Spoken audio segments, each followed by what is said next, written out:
Your time is valuable. That's why you need a Hagie STS application system. Hagie STS products are designed for precision and efficiency, allowing you to make applications all season long with just one machine. Contact your Hagie rep today.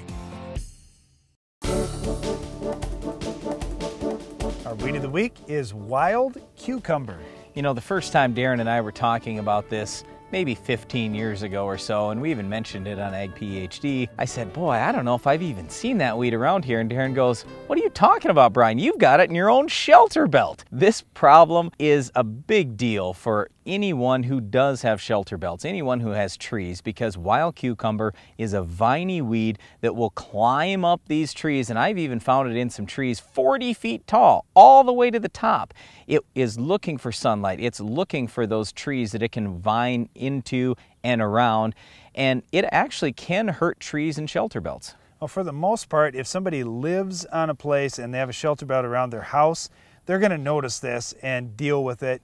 But it's those shelter belts to me that stand out that are by the abandoned farm place or along the road somewhere where nobody lives in that area, that it just takes a year or 2 years of not being managed, and this weed can just absolutely take over and definitely damage the shelter belt. So you have to get after it as soon as you see it. Now you can start pulling vines out and this kind of thing, but that's a lot of work. And like you said, if they grow 40 feet tall, I'm not really going to climb up in the tree and pull all those vines out. Well, when we first started studying this weed a little bit, the thing that stood out to me wasn't the vininess. It wasn't, you know, oh, it hurts trees or anything like that.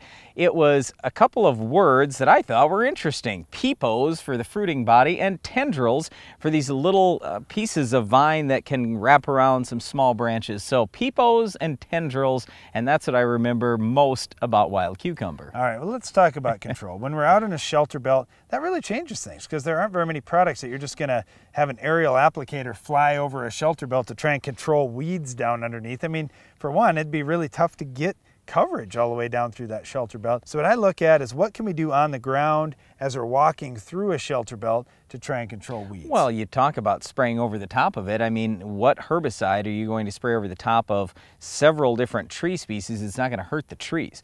What we often will discuss in shelter belts is spraying 2,4-D late in the fall after leaves have dropped or early in the spring before the leaves are back on the trees.